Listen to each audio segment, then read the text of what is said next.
guys, what's going on? It's Ash here coming at you today in Clash Royale. Today, you know what guys? It has been a long time since I've updated my legendary card ranking video. It's been about 6 months and a lot has changed inside Clash Royale. So I figured what better time to re-rank the legendary cards, and I can't wait to hear from you guys. Which was my biggest snub card, a card that should have been ranked higher, and which card maybe did I overrate on my ranking. So let's get to the top 15, starting with number 15, and it is Sparky. Poor Sparky. She is back in the last spot, and it seems like she's always at the bottom of my legendary card rankings. They've added Zappies, E-Wiz, and now the Electro Dragon, more cards that reset her charge. When you add insult to injury, not only is the E-Dragon everywhere, but now lightning is everywhere too to counter the E-Drag, thus providing another big spell counter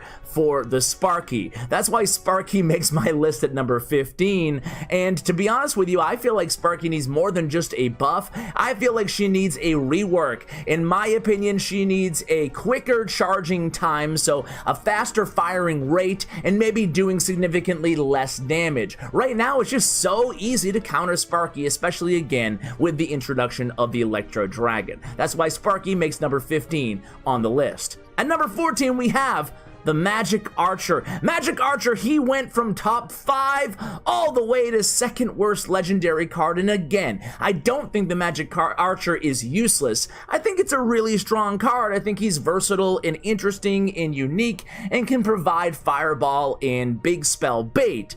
However, that said, the nerf to his change target time has been really dramatic. I feel like personally Supercell went a little bit overboard on the nerf to the Magic Archer, widely considered a high skill cap card, even though if you talk to pros, they'll say it's not really that difficult to use. Either way you look at it, Magic Archer did take a quite significant hit. That's why Magic Archer comes in at number 14 on the list. Number 13 on the list is Night Witch. Night Witch is a really good card, although her use is really limited to beatdown decks. You seldom see Night Witch used in anything other than Golem decks, and even in Golem decks, she's starting to be replaced here and there by the Ice Wizard Tornado combination. So Night Witch, although it's a strong card in a vacuum, her use rate continues to kind of decline every single meta to the lowest it's been in quite a while right now. That's why Night Witch comes in at number 13 on the list. Number 12 on our list is going to be the Log. Another card that was previously top 3 on the list is all the way down to number 12. Now maybe I'm being a little bit dramatic with the decline in rank on the Log, but it's really just testament to the power of the Barbarian Barrel. Barbarian Barrel is everywhere since they continue to buff and buff and buff the Bar Barrel until it's actually meta, and the Bar Barrel and the Log are so similar by nature that if one is really good, it just pushes the other aside because it's just a two spell option. And the Log is a little bit more difficult to level up versus the Barbarian Barrel. That's why the Log has taken a hit, even though again, in a vacuum, the Log is an amazing card. It's a great card, and it could be one of the best spells in the game. But right now, Barbarian Barrel is everywhere, and Barbarian Barrel is preferable in most decks to the Log. That's why the Log ranks in at number 12 on our list. Number 11, another top 5 legendary card on our previous rankings, the Inferno Dragon. And really, this is all about, again, the E-Wiz and Lightning popularity in the game. More E-Wiz, an air card that counters the Inferno Dragon, and more Lightning going around has really brought down the Inferno Dragon. I think it's as easy as that in terms of an explanation. I don't have to go into any more detail. The Inferno Dragon is still, again, a very good card. Hate to sound repetitive here, but in this meta right now with the Lightning, E-Dragon, E-Wiz all being very popular, I'd have to take it down to number 11 on our list. Number 10 is going to be the Princess. Princess, another, I mean, I feel like I'm gonna say this every single card, so I'm gonna stop saying it right now. But Princess is a good card. However, bait right now isn't in the best spot it's ever been. It seems like decks running NATO and Log and Barbarian Barrel all together, well, maybe not Log and Barbarian Barrel, but basically every deck right now seems to have at least 2 cards that do pretty well against Goblin Barrel, and Goblin Barrel is synonymous with Princess in terms of the deck archetype. So I think that Princess right now, we're seeing her use rate steadily decline. Again, a really unique, interesting, and compelling card. I don't think she needs a buff. I just think it's a bad time right now in the meta for Princess. That's why she comes in at number 10. Let's go ahead and check out number 9 on the list. Number 9 is Lava Hound. Lava Hound is not in a bad spot in the meta, but she's not in a good spot either. The E-Drag actually helps out the Lava Hound. Notice another theme here, guys. E-Drag coming into play in a lot of these rankings because the card is so dominant right now, especially at tournament level standard. Now, Lava Hound is still good on ladder and is pretty versatile in challenges, and we're seeing a lot of minor Lava Hound decks, not so much Lava Loon like we're used to seeing in previous metas. So Lava Hound is a solid card. That's why I kind of ranked her right in the middle of this list, and I'm gonna go ahead and say she doesn't need a buff, she doesn't need a nerf. I think things are all right with the Lava Hound, even though I'm sure if I ran a poll, most of you might say that she needs a little bit of a buff. I think it's just not her best time in the meta, similar to Bait. I do think that Lava Loon and Lava Hound meta will continue to rise in the future in future metas. That's why Lava Hound comes in at number 9. Let's check out number 8 on the list. Coming in at number 8 on the list is Mega Knight. Mega Knight used to be a bottom 3 legendary card. Now the Mega Knight is a beast. He jumped back into the arena, forgive the cheesy pun, but it's true.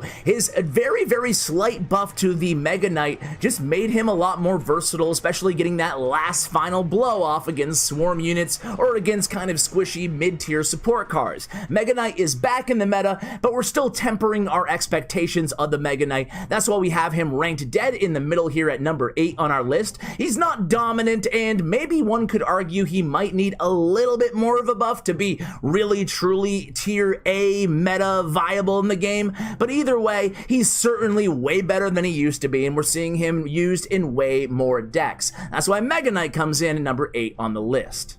Number 7 is going to be E-Wiz. E-Wiz has always been in the top half of our ranks on the legendary rank videos. However, I feel like he's really well positioned and really well balanced right now. Certainly one of the best support cards in the entire game. And oddly enough, with the introduction of the Electro Dragon, it didn't take any space away from the E-Wiz in the meta. We're still seeing a bunch of E-Wiz P.E.K.K.A decks, E-Wiz minor decks, and E-Wiz in a variety of different archetypes as a really good support card. I think E-Wiz is a great investment all the time in terms of cards that you want to focus on upgrading. He fits into a bunch of different decks as we talked about, and he's always been viable since the day he was introduced to the game. That's why E-Wiz, the consistent wizard, is going to be at number 7 on our list. Coming in at number 6 is going to be another win condition. It's the Graveyard. Graveyard in the last 2 metas or so has finally had an opportunity to shine again since the RNG rework, about 6 months ago now. So the Graveyard is really, really good, and gone are the days that if your opponent had a poison and you were a Graveyard user, you were screwed. That was it. Game over. It's not like that anymore. Graveyard decks have been able to adapt, and Graveyard players have had a ton of success baiting out those poisons or just stacking up troops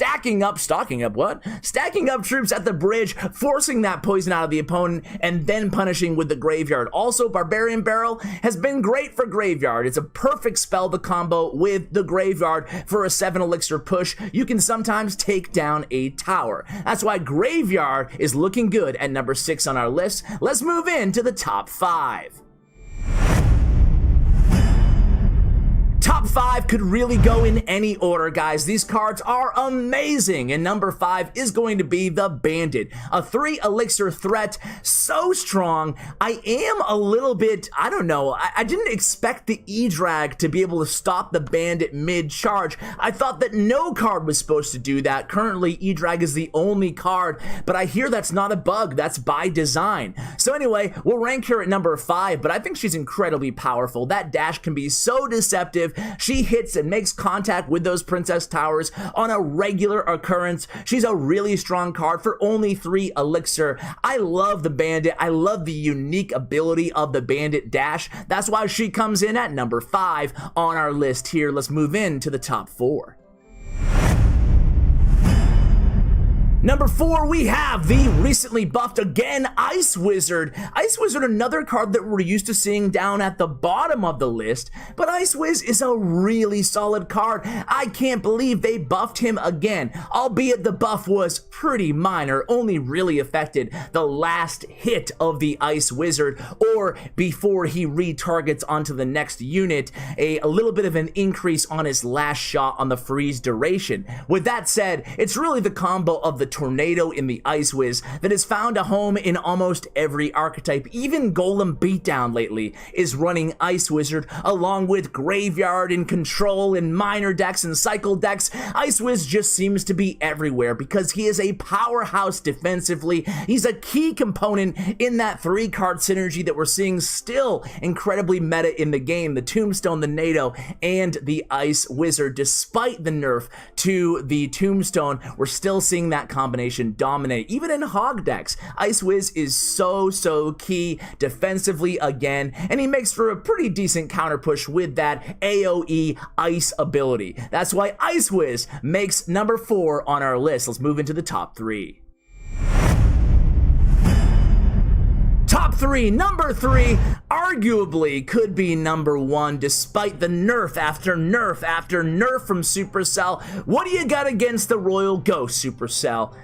I kid. He probably deserved all those nerfs because despite those nerfs, and I know a lot of you guys don't agree based on my previous legendary ranking videos that the Royal Ghost belongs this high on the list. I stand by my opinions on Royal Ghost. He is one of the best, most interesting cards ever added to the game in my opinion. The unique invisibility just makes the card a rock star. He can often get to the tower, and each one of his swings packs a pretty heavy punch. Not only that, but he has splash damage. He is great against goblin gangs and goblins and whatever ground swarm is coming your way. He also has a decent amount of hit points, all packaged together for 3 elixir. Are you kidding me? Royal Ghost probably deserves to be number 2 or 1, but I'm going to slot him in here at number 3 after his recent pretty significant 9% health nerf. Let's move on to the top 2, guys.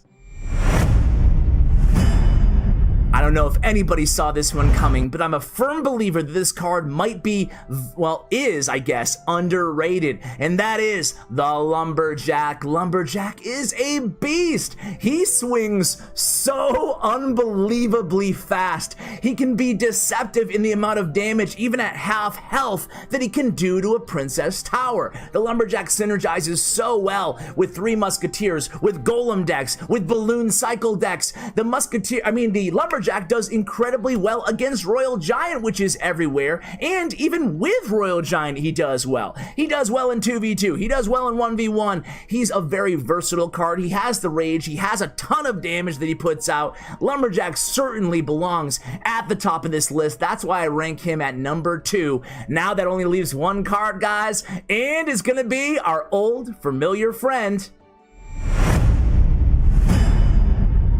the Miner. Miner is such a good card, and I hate to be redundant because I've had him probably ranked number 1 on all my legendary ranking videos. Although a lot has changed on this list, the Miner certainly isn't one of them. Just think about the versatility of the Miner, and I said this in a recent video, but it bears repeating that I think Supercell ought to add more cards like the Miner that break rules that currently govern the game. The Miner could be placed anywhere inside the entire arena when it was introduced to the game, and I really love that new game-breaking unique ability of the card. Think about it, guys. Miner fits into 3 Musketeer decks. It fits into win condition on itself. It's the only win condition in some decks. Miner Cycle, Miner Control, Miner Giant, Miner 3 Muskie, Miner Lava Hound, Miner everything. Miner is everywhere. I think that Miner is an awesome card. I don't think he needs a nerf. I think he's well balanced,